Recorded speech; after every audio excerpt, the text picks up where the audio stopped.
Assalamualaikum warahmatullahi wabarakatuh. Kami dari kelompok 3 ingin memaparkan materi diskusi kita, yaitu sejarah singkat penyelidikan akhlak. Yang di dalamnya berisi yang pertama rehabilitasi akhlak oleh para Rasul Allah, yang kedua akhlak dalam ajaran Hindu, yang ketiga akhlak dalam ajaran Buddha, yang keempat akhlak bangsa Ibrani, yang kelima akhlak dalam ajaran Konfusi, yang keenam filsafat akhlak pada bangsa Yunani, yang ketujuh akhlak pada bangsa Arab, yang kedelapan etika abad pertengahan, dan yang kesembilan filsafat akhlak pada zaman baru. Akhlak dalam ajaran Hindu.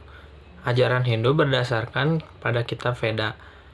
Di samping mengandung unsur dasar ketuhanan, juga mengajarkan prinsip-prinsip etika Hindu yang wajib dipegang teguh oleh penganut-penganutnya.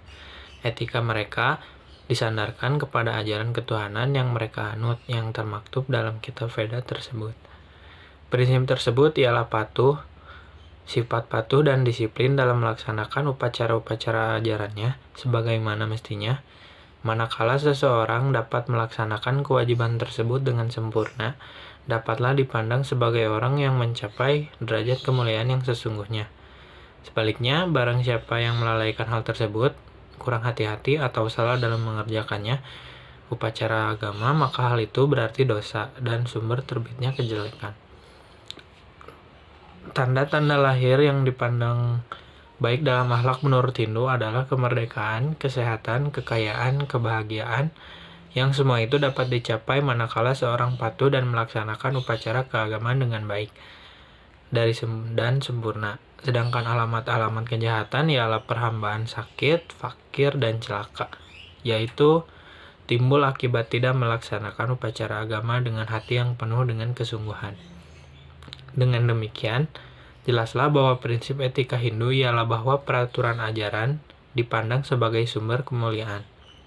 Adapun beberapa poin utama dalam ajaran akhlak pada agama Hindu. Yang pertama, akhlak berisi dasar-dasar ketuhanan dan prinsip etika yang wajib dipegang teguh oleh pengikutnya. Yang kedua, prinsip tersebut ialah sifat patuh dan disiplin dalam melaksanakan upacara keagamaan.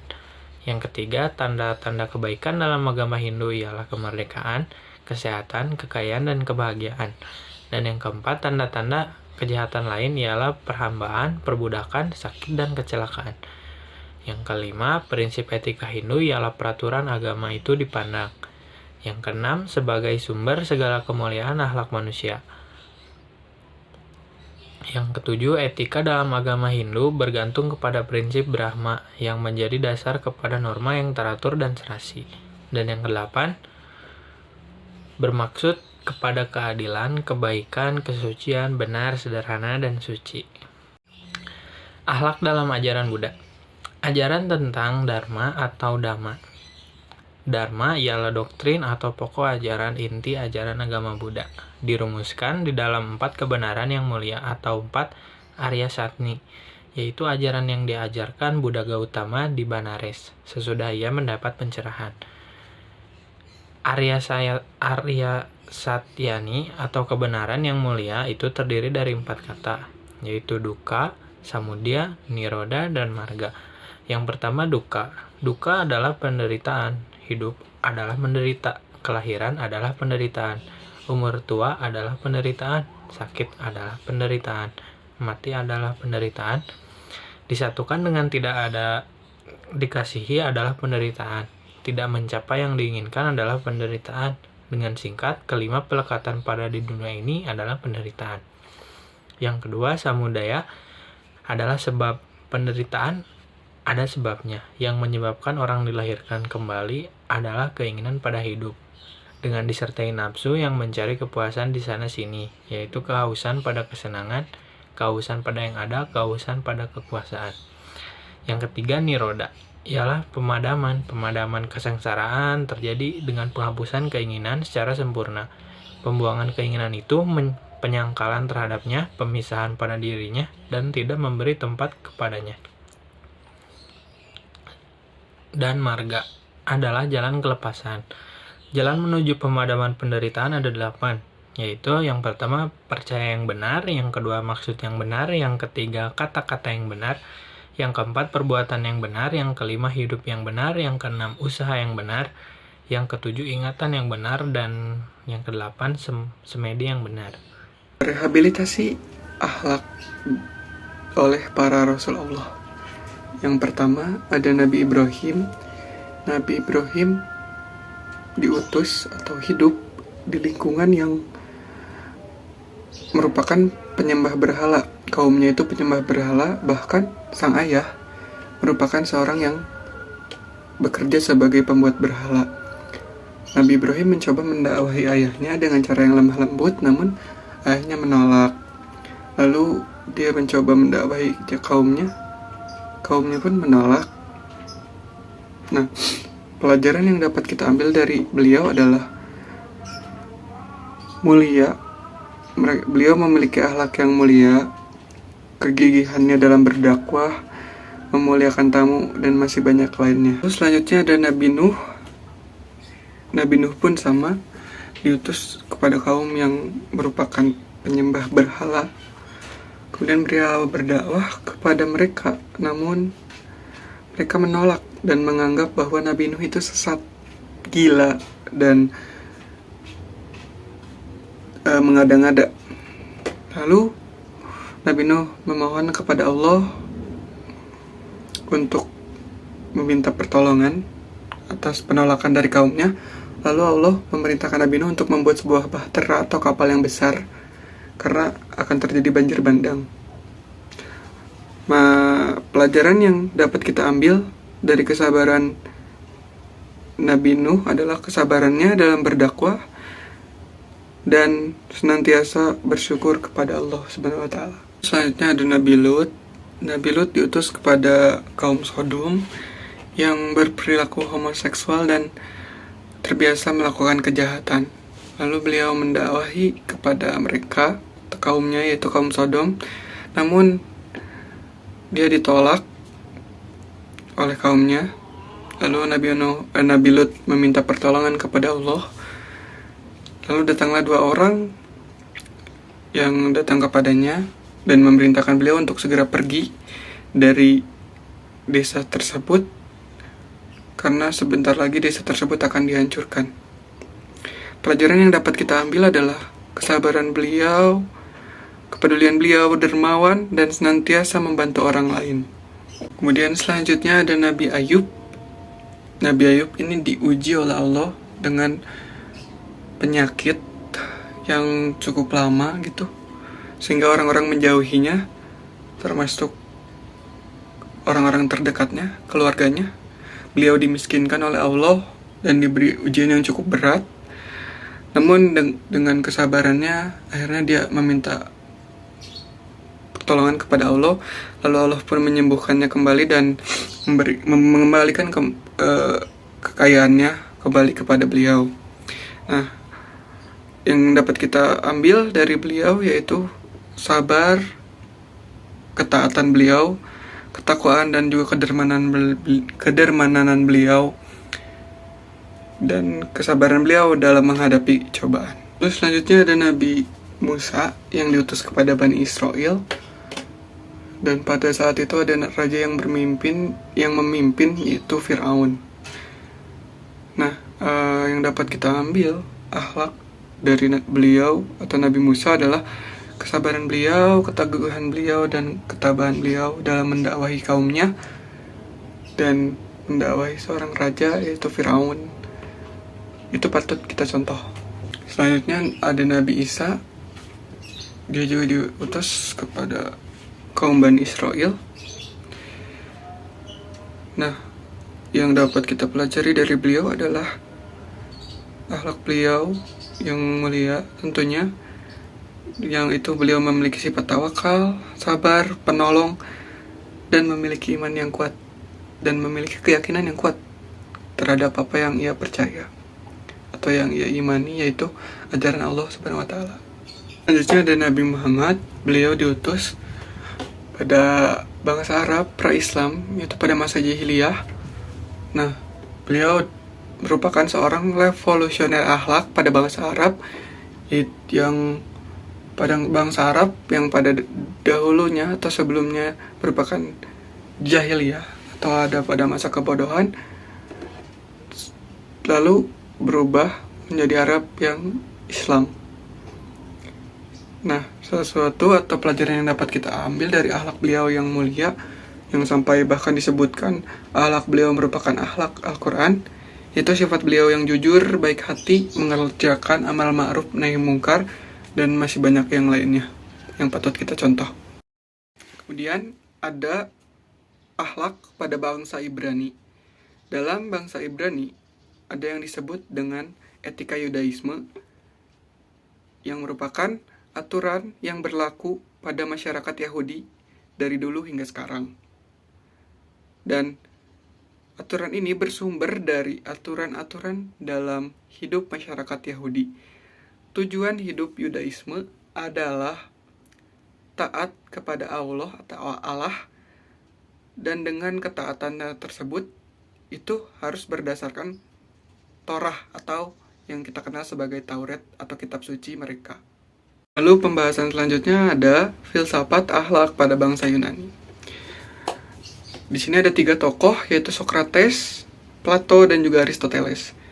Sokrates dipandang sebagai perintis ilmu akhlak karena ia yang pertama bersungguh-sungguh membentuk perhubungan manusia dengan ilmu pengetahuan.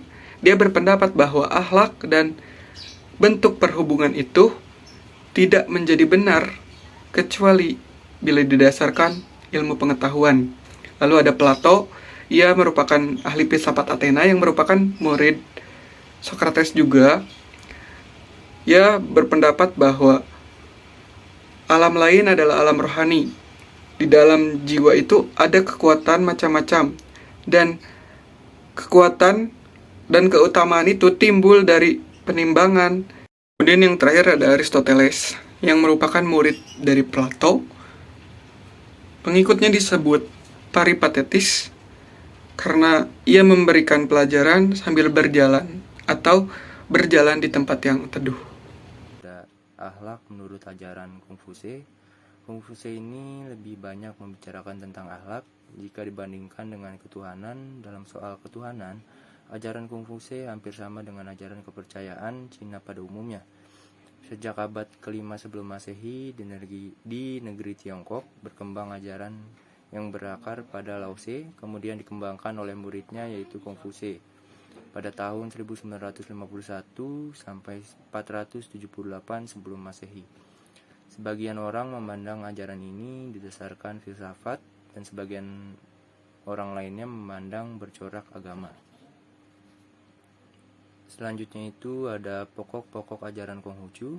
Ajaran Konghucu mengandung unsur pembentukan akhlak yang mulia bagi bangsa Tiongkok.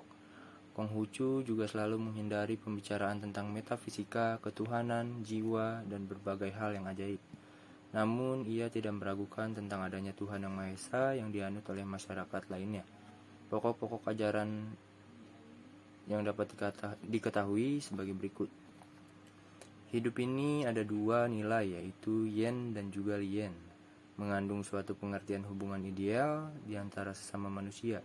Setiap manusia harus terdapat dalam dirinya suatu kebaikan, budi pekerti, cinta, dan kemanusiaan. Orang yang telah memiliki yen akan senantiasa bersedia mengorbankan dirinya untuk menjaga keseimbangan dirinya kepada atau dengan orang lain. Dalam hubungan Kinfuse menyatakan sebagai berikut. Janganlah berbuat sesuatu terhadap orang lain jika Tuhan ingini akan menimpa Tuhan sendiri. Dan di sini juga ada li, artinya serangkaian antara perilaku, ibadah, adat istiadat, tata krama, dan juga sopan santun. Untuk tetap menjaga li dalam kaidah dan peraturan keseimbangan, maka Konghucu mengajarkan hal-hal sebagai berikut. Yang pertama itu ada orang harus menggunakan nama-nama yang baik dan benar. Oleh karena itu, bila nama-nama yang dipergunakan tidak tepat, maka bahasa tidak akan sesuai dengan kebenaran segala sesuatunya. Yang kedua itu ada orang harus memiliki sifat-sifat yang disebut Chungyun, yaitu sifat atau sikap yang senantiasa tetap berada di tengah-tengah antara hidup berlebih-lebihan dan juga hidup kekurang-kurangan, yang dapat memberikan keseimbangan terhadap perbuatan berlebih-lebihan serta mengendalikan perbuatan-perbuatan yang sebelumnya terwujud. Dan yang selanjutnya itu ada pandangan Konghucu tentang dunia, bahwa dunia itu dibangun atas dasar moral. Jika masyarakat dan negaranya rusak moralnya, maka begitu pula tatanan alam menjadi terganggu. Terjadilah bahaya peperangan, banjir, gempa, kemarau panjang, sakit merajalela, dan sebagainya. Dan yang selanjutnya itu ada ajaran tentang budi luhur, terdapat dalam kitab Lun Yu sebagai berikut. Laksanakan apa yang diajarkan, baru kemudian ajarkan apa yang dilaksanakan. Orang cerdas mengerti apa yang benar, orang yang kurang cerdas mengerti apa yang dijual. Dan yang selanjutnya itu ada sistem etika abad pertengahan. Pada abad pertengahan ini, perkembangan agama Islam meskipun mendapat tantangan-tantangan yang keras dari luar maupun dalam agamanya sendiri, tetap berjalan dengan cepat. Bahaya yang mengancam agama Kristen yang dari dalam merupakan ancaman yang paling berbahaya, seperti misal dari tantangan dari aliran Gnosis dan dari aliran Minekha, dan juga dari Arius dan Atanius. Dan di sini juga etika Kristen mengakui bahwa etika dan agama berhubungan dengan erat dan tidak dapat dipisahkan satu dengan yang lainnya. Hidup lebih baik yang berasusila adalah hidup yang menjalankan perintah Tuhan. Yang merupakan pusat ajaran etika ialah ajaran Tuhan Yesus, yang terdapat dalam statement baru. Meskipun Yesus tidak meninggalkan tulisan, tetapi pendapatnya diteruskan oleh para pengikutnya. Etika ini juga ditekankan pada nilai-nilai pribadi manusia, dan manusia itu merupakan makhluk yang paling tertinggi dibandingkan makhluk-makhluk lainnya. Cinta kasih merupakan kebajikan dan juga kebaikan yang tertinggi bagi manusia. Manusia harus mencintai Tuhan dengan seluruh jiwanya, mencintai orang lain seperti mencintai dirinya sendiri, melebihi apapun atau melebihi dari segala suatu hal.